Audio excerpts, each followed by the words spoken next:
మన ప్రభువును రక్షకుడైన యేసుక్రీస్తు వారి మధురమైన నామంలో సిలువే నా విందు కార్యక్రమాన్ని వీక్షిస్తున్న దేవుని చేత ప్రేమించబడిన వారులారా, మీ అందరికీ నా హృదయపూర్వకమైన వందనములు, దేవునికి స్తోత్రములు. ఒక కీర్తన పాడుకొని ప్రభునామాన్ని మహిమపరుద్దాం. స్తుతించెదను స్తుతించెదను నా యేసు ప్రభున్ కృతజ్ఞతతో అనుదినము స్తుతించెదను.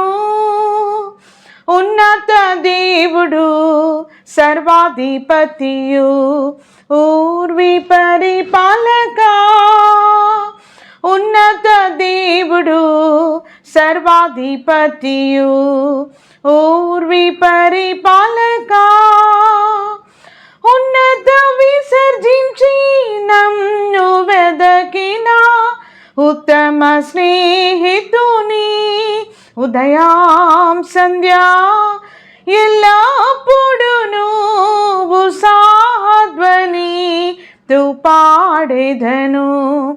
ఉదయం సంధ్యా ఎల్లప్పుడును ఉత్సాహధ్వనితో పాడెదను.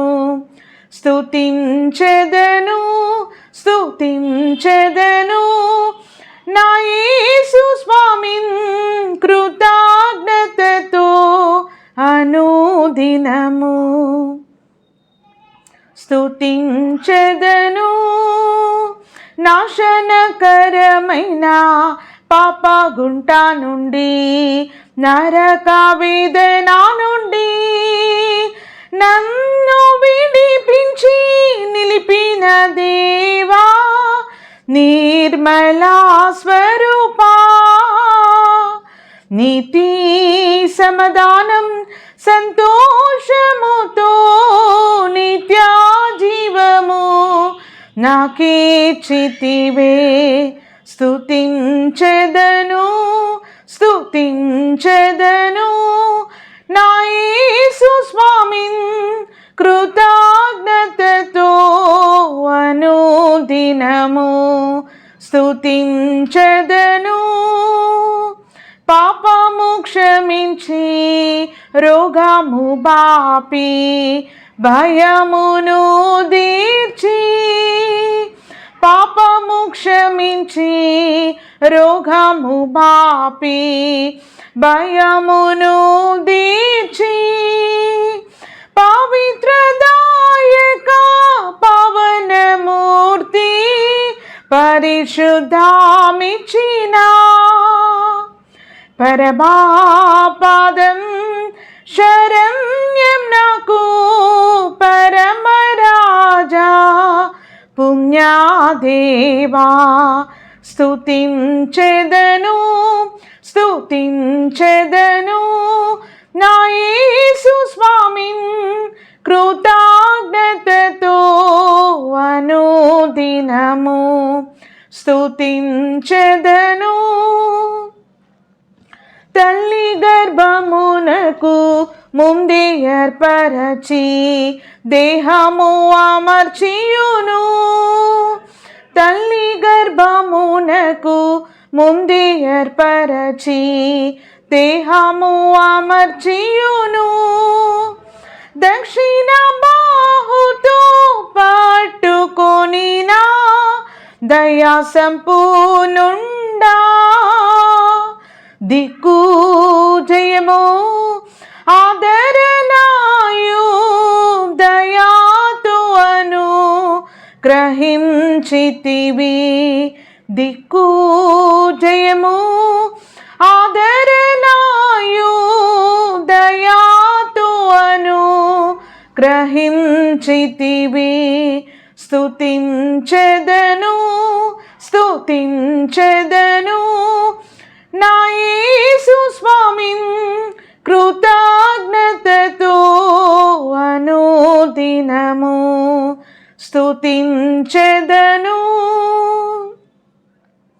సిలువనెత్తి శ్రమలు సహింప సేవకు పిలచిన స్నేహదర్శ వీరయోధా సంశయాహరకా శ్రమలు నిందా ఆకలి అయినా నీ స్నేహం నుండి ఎడబాపునా శ్రమలు నిందా ఆకలి అయినా నీ స్నేహం నుండి ఎడబాపునా స్తుతించెదను నా యేసు స్వామిన్ కృతజ్ఞతతో అనుదినము స్తుతించెదను. Praise the Lord. హల్లెలూయా. ప్రభువారు మరొకసారి ప్రభువారి యొక్క ఉచితమైన కృపలో మనలను జ్ఞాపకం చేసుకొని మన ఆయుష్ని ప్రభువారు పెంచుతూ తన కృపలో మనలను భద్రపరుస్తూ ఉన్నారు. ప్రియమైన దేవుని జనాంగమా, మరి దేవుని యొక్క ఉన్నతమైన బాహువు మన ఎడల ప్రభువారు కనుపరుస్తూ దీనులమైన మనలను జ్ఞాపకం చేసుకుంటా ఉన్నాడు. మరి ప్రభువారి యొక్క అనేకమైన మేళ్ళు మనము అనుదినము మనం పొందుకుంటా ఉన్నాము. మరి దేవుని యొక్క వాక్యము సెలవిస్తూ ఉంది. సామెతల గ్రంథము 9వ అధ్యాయము 11వ వచనము. నా వలన నీకు దీర్ఘాయువు కలుగును, నీవు జీవించు సంవత్సరములు అధికములగును. మరొకసారి, నా వలన నీకు దీర్ఘాయువు కలుగును, నీవు జీవించు సంవత్సరములు అధికములగును. మన ఆయుష్కు మూలము, మన దీర్ఘాయుష్కు మూలము ప్రభువేనండి. మన యొక్క బలము, మన యొక్క సత్తువ కానే కాదు. మనం దీర్ఘాయుష్షు కలిగి ఉండాలి అంటే అది ప్రభు వలన మాత్రమే సాధ్యము. మరి సజీవులే మరి దేవుని యొక్క నామాన్ని మనము స్తుతించి ప్రభు నామానికి కీర్తి తెచ్చేవారముగా మనము ఉంటాము. ప్రియమైన వారులారా, 91వ సంకీర్తన 1వ వచనము. మహోన్నతుని చాటున నివసించువాడే సర్వశక్తిని నీడను విశ్రమించువాడు. చాలా సింపుల్ అండి. ఈ లోకములో భద్రత లేని ఈ లోకములో, ఆదరణ లేని ఈ లోకములో మరి మన తండ్రి అయిన దేవుడు తన కుమారుడైన యేసుక్రీస్తు ప్రభుల వారిని ఈ లోకానికి పంపించి మానవుడు మరి విసికి వేసారిపోయి ఉన్న ఆ జీవితాన్ని నుండి, ఆ మనోవేదన నుండి, మనోచింత నుండి మరి అనేకమైన వ్యాకులము నుండి దేవుడు మనలను విడిపించటానికి, మానవుడి కంటిన జన్మకర్మ పాపముల నుండి విడిపించి మనలను క్షమించి శుద్ధీకరించి పరిశుద్ధపరచటానికి మన ప్రభు అయిన యేసుక్రీస్తు ప్రభుల వారిని కల్వారి శిలువలో మరి మన ప్రభువారు బలి అర్పణగా మార్చబడ్డాడు. యేసుక్రీస్తు ప్రభుల వారు మన పక్షమున తానే మరి క్రయధనమును చెల్లించి పాపము నుండి, చీకటి నుండి, సాతాను నుండి ప్రభువారు మనలను విడుదల కలగజేసి ఉన్నారు. మరి ఈ లోకములో మనం దేవుని ఆదరణతో బ్రతకాలి అంటే, ఈ లోకములో ఒక భద్రత కలిగి మనం జీవించాలి అంటే చాలా సింపుల్ అండి. క్లియర్గా రాసుంది ఇక్కడ. మహోన్నతుని చాటున నివసించువాడే. ఎవరైతే మహోన్నతుని చాటున జీవిస్తారో వారికి మాత్రమే విశ్రాంతి ఉంటుంది, వారికి మాత్రమే నెమ్మది ఉంటుంది, వారికి మాత్రమే మరి సుఖజీవముతో కూడిన సంవత్సరములు ఉంటాయి. మహోన్నతుని చాటున నివసించువాడే. ప్రియమైన దేవుని జనాంగమా, యేసుక్రీస్తు ప్రభుల వారు అందరివాడు. ఒక కులానికో, గోత్రానికో, వంశానికో, ఒక భాషకో, ఒక దేశానికో మరి చెందినవాడు కాదు. యేసుక్రీస్తు ప్రభుల వారు అందరికీ ప్రభు. మరి ఆయన లోకరక్షకుడుగా జన్మించి ఉన్నాడు. దారి తప్పిపోయిన మనకు దారి చూపటానికి మార్గమై, జీవమై, సత్యమై ఉన్న దేవుడు, దేవుని యొక్క నిబంధన వాక్యములను, లేఖన భాగములను, మరి పరిశుద్ధ గ్రంథమును ప్రభువారు మనకు అనుగ్రహించి ఉన్నారు. మహోన్నతుని చాటున, ఆయన మహోన్నతుడు. మన జీవితాలు చాలా చిన్నవి, స్వల్పమైనవి, అల్పమైనవి. స్వల్పము, అల్పము అటువంటి వారము. యెహోవా దేవుడు మహోన్నతుడైనప్పటికీ ఆయన దీనులను లక్ష్యపెట్టువాడుగా మరి దేవుని యొక్క వాక్యము సెలవిస్తూ ఉంది. ప్రియమైన దేవుని సొత్తైన ప్రజలారా, మహోన్నతుని చాటున మనం జీవించినట్లయితే ఈ లోకములో మనము విశ్రాంతి కలిగి ఈ లోకంలో మనం జీవించవచ్చు 100%. లేదు, ఈ లోకంలో మనము మన యొక్క బలాన్ని, లేదా మన జ్ఞానాన్ని, మన అనుభవాన్ని, మనము గడించిన పేరు ప్రతిష్టలను, సంపదలను, బలగాన్ని ఒకవేళ ఆధారం చేసుకొని మనం జీవించినట్లయితే మన ఒంటికి కావలసిన బట్ట, మన కడుపు కావలసిన తిండి మనకు దొరుకుతుందేమో కానీ ఆత్మకు విశ్రాంతి ఉండదండి, ఆత్మకు మనశ్శాంతి ఉండదండి. మానవుడు ప్రాణము, ఆత్మ, శరీరము 3 భాగాలుగా ఉన్నాడు. మానవుడు ప్రాణము, ఆత్మ, శరీరము. ఈ ఆత్మ దేవుడు పెట్టిన దీపం అని దేవుని యొక్క వాక్యము సెలవిస్తూ ఉంది. ఈ ఆత్మ దేవుడు పెట్టిన దీపము గనక ఈ దీపము దేవుని చేతనే వెలిగించబడాలి. ఈ దీపాన్ని దేనితోనైనా వెలిగించాలని మనం చూసినట్లయితే అది వెలిగించబడదు. దేవుడు మాత్రమే ఆ దీపాన్ని వెలిగించగలిగిన వాడుగా ఉన్నాడు. మానవుడి జీవితంలో ఉండే ఆ యొక్క వాక్యూమ్ని, ఖాళీ స్థలాన్ని కేవలము ప్రభువారు మాత్రమే, సర్వశక్తిమంతుడు మాత్రమే, సర్వజ్ఞుడు మాత్రమే, మహోన్నతుడు మాత్రమే ఆ స్థలాన్ని సంపూర్ణముగా ఆయన నింపగలిగిన వాడుగా ఉన్నాడు. ప్రభుని స్వీకరించి, ప్రభు నామాన్ని బట్టి మనం ప్రార్థన చేసి, మన పాపములనియు ప్రభు సన్నిధిలో మనం ఒప్పుకొని విడిచిపెట్టి మనం స్తుతించి, ఆరాధించి ప్రభుని వెంబడించినట్లయితే దేవుని యొక్క సన్నిధానంలో ఉండే ఒక విశ్రాంతిని, ఒక నెమ్మదిని మరి ప్రభువారు మనకు అనుగ్రహించి మన మార్గములను ఆయన సరళపరచు దేవుడుగా ఉన్నాడు. మరి ప్రభువు నామాన్ని ఎరిగిన బిడ్డలు ఎలా ఉంటారంటే, తమ దేవుని ఎరుగువారు బలము కలిగి గొప్ప కార్యములు చేసేదరని దేవుని యొక్క వాక్యము సెలవిస్తూ ఉంది.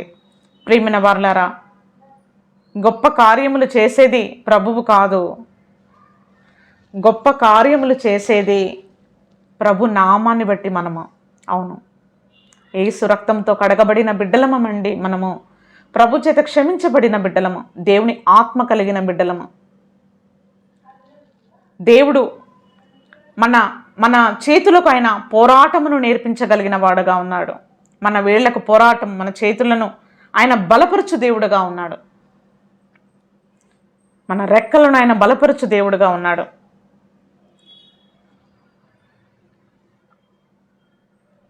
చూడండి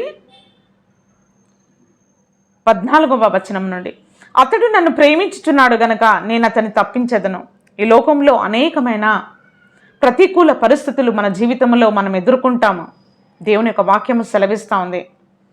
అతడు నన్ను ప్రేమించుచున్నాడు గనక నేను అతన్ని తప్పించదని అంటా ఉన్నాడు. ఎల్లకాలం అవే కష్టాలు, అవే బాధలు, అదే నిట్టూర్పు, అదే వ్యాధి, వ్యాకులములో, మనోవేదనలో మనం ఉండమండి.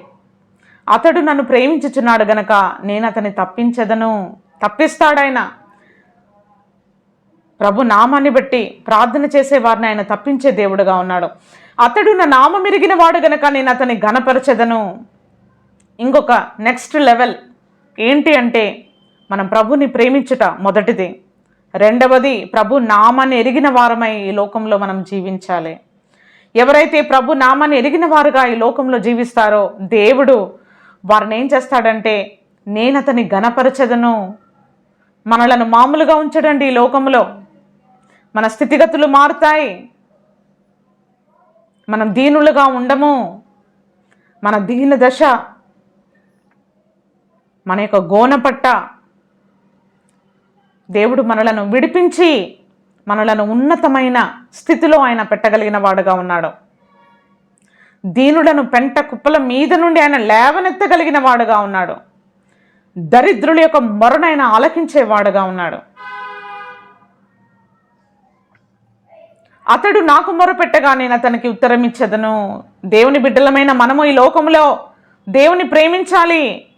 ప్రభు యొక్క జ్ఞానంలో మనం ఎదగాలి. మూడోది, మొరపెట్టడం నేర్చుకోవాలి. ప్రార్థన చేయటము, మొరపెట్టటము చాలా మట్టుకండి కొన్ని విషయాల్లో దేవుడు మాత్రమే కలగజేసుకుంటే కానీ ఆ సమస్య పటాపంచలు అవ్వదు, ఆ సమస్య పరిష్కారం అవ్వదు.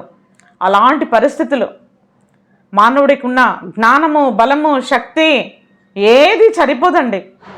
మన చేతుల్లో ఏవి అన్నీ చేయగలుగుతాం అనుకుంటాము, కానీ మన చేతుల ద్వారా చేయలేని పనులు కొన్ని ఉన్నాయి.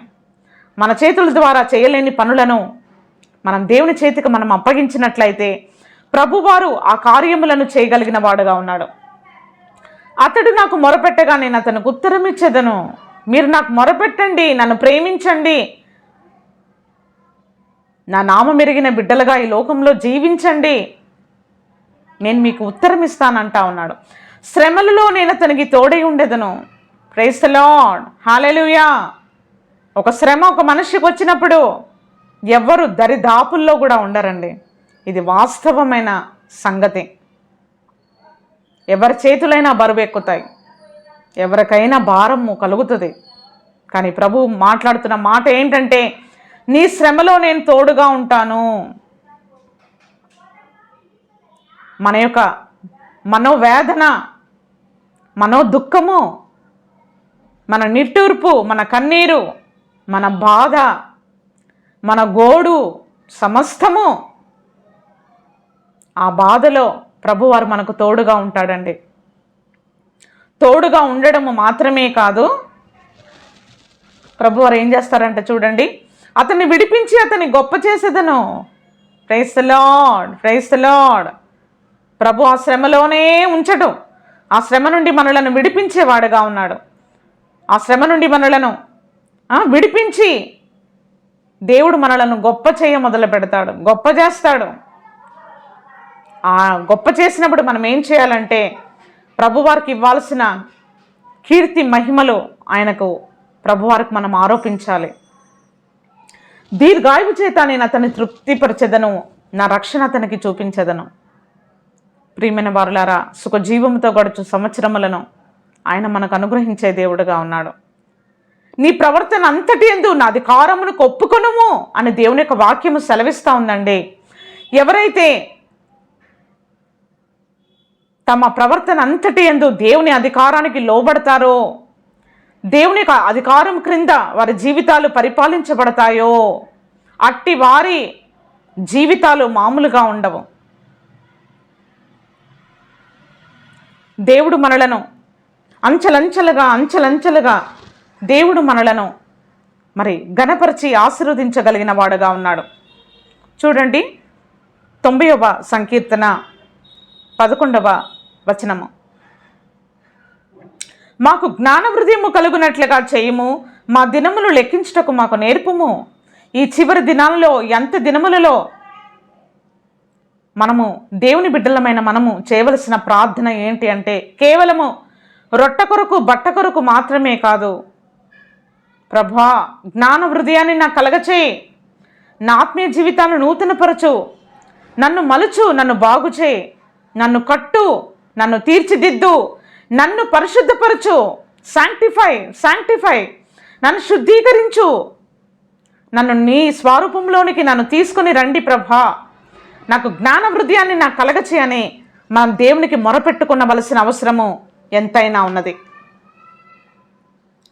ప్రియమైన దేవుని జనాంగమా, చూడండి, సామెతల గ్రంథము 9వ అధ్యాయము 10వ వచనము. యెహోవా యందు భయభక్తులు కలిగి ఉండుటయే జ్ఞానముకు మూలము.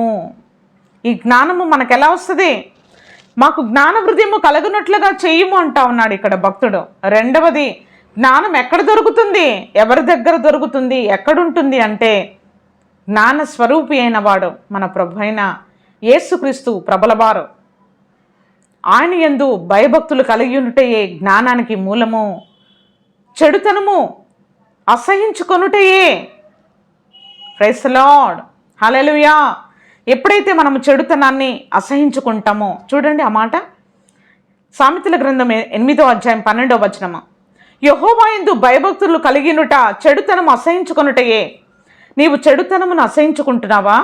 నువ్వు చెడును వినలేకపోతున్నావా? నువ్వు చెడును చూడలేకపోతున్నావా? అయితే నువ్వెవరు అంటే నువ్వు దేవుని యందు భయభక్తులు కలిగిన వాడవు.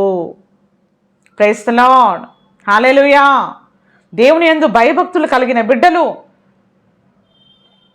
వారు చెడును చూడరు, చెడును వినరు, చెడును చెయ్యరు. వారు చెడును అసహించుకుంటారండి. Praise the lord. మరి ప్రియమైన దేవుని జనాంగమా, చూడండి 8వ అధ్యాయము 17వ వచనము. నన్ను ప్రేమించు వారిని నేను ప్రేమించుచున్నాను.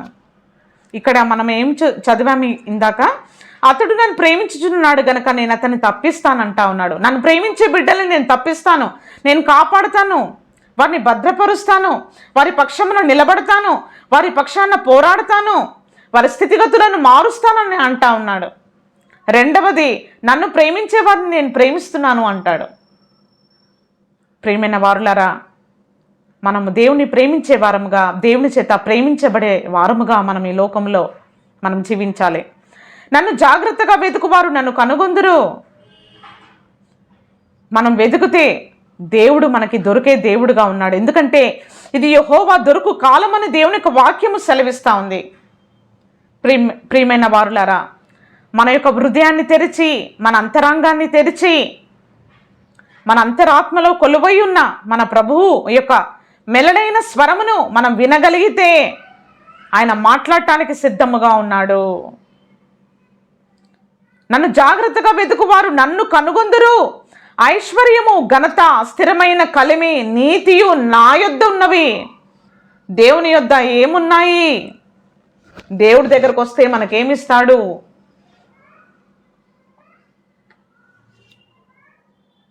ఐశ్వర్యము.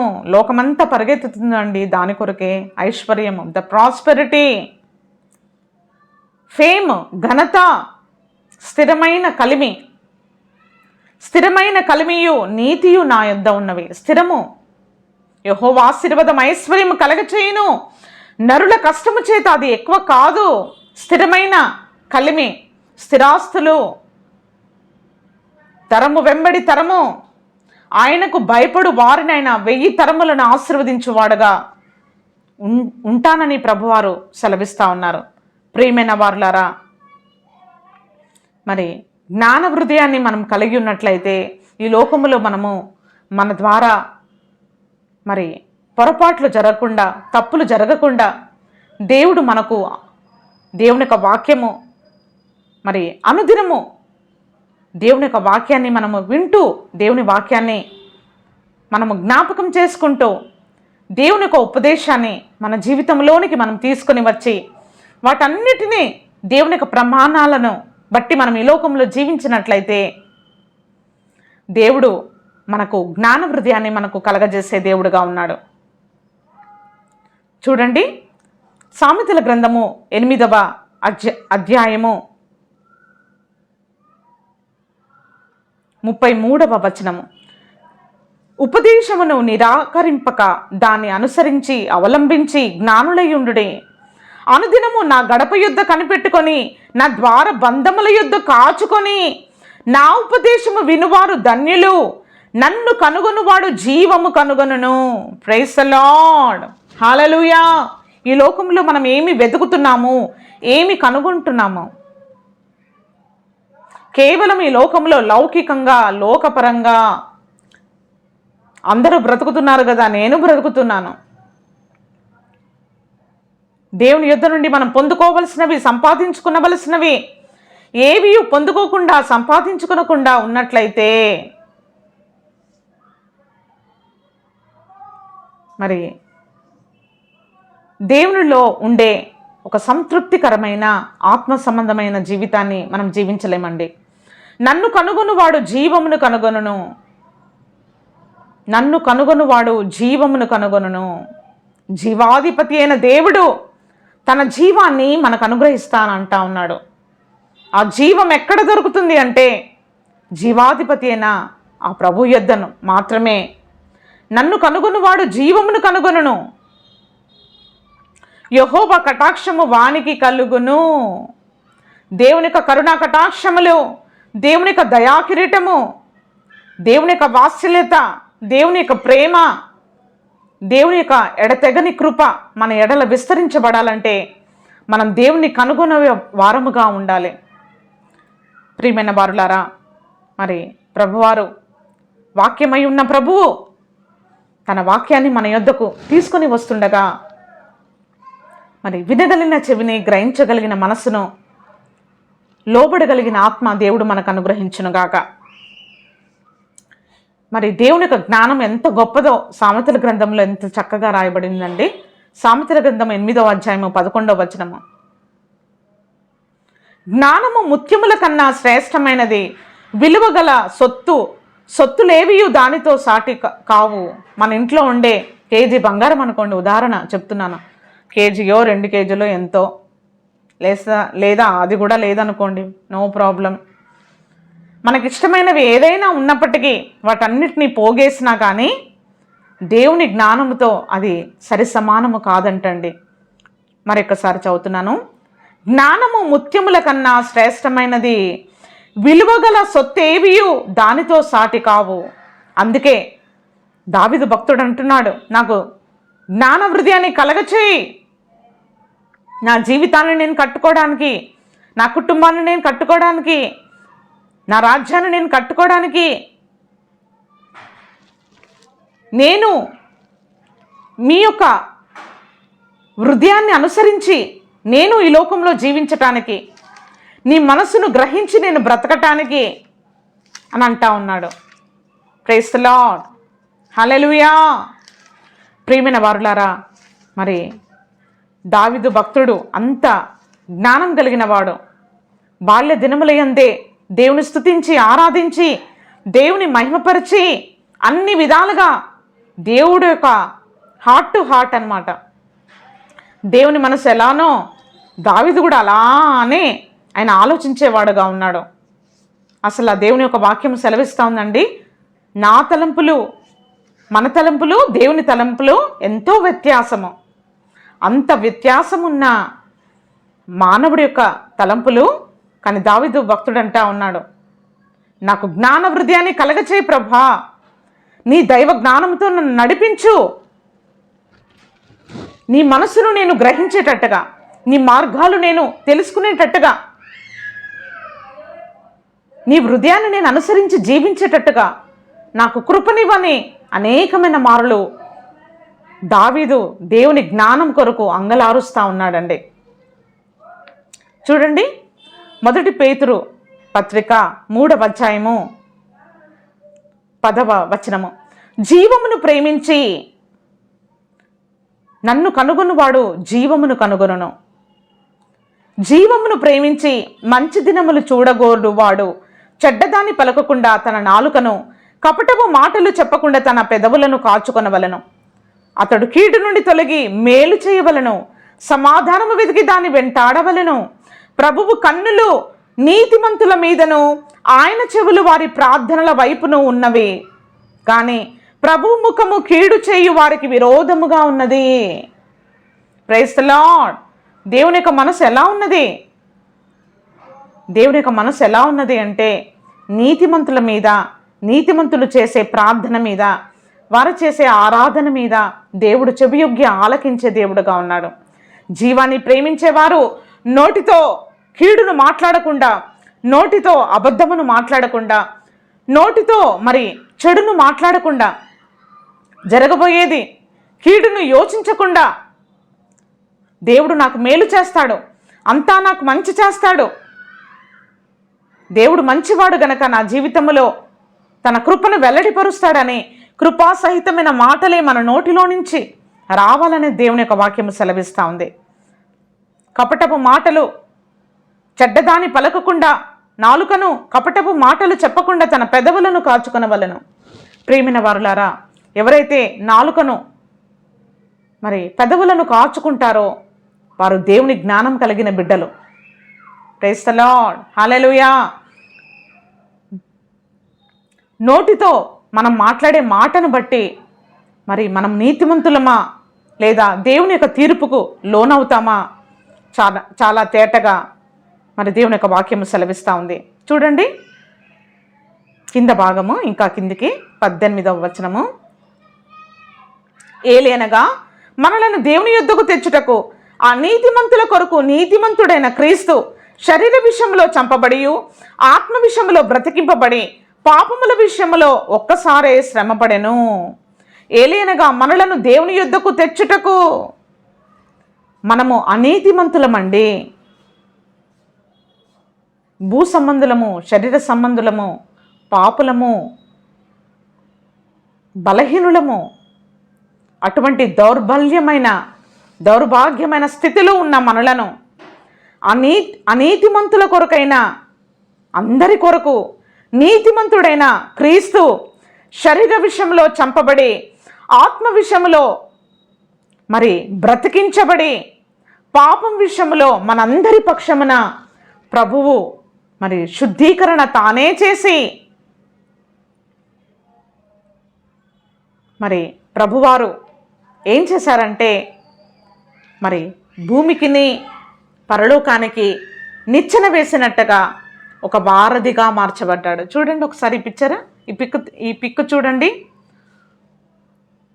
మానవుడి యొక్క చేసిన పాపమును బట్టి, మానవుడి యొక్క అవిధేయతను బట్టి, తిరుగుబాటు స్వభావాన్ని బట్టి దేవుడికి మానవుడికి అగాధం ఏర్పడిందండి. ఈ అగాధాన్ని పూడ్చటానికే మన ప్రభు అయిన యేసుక్రీస్తు ప్రభుల వారు శిలువ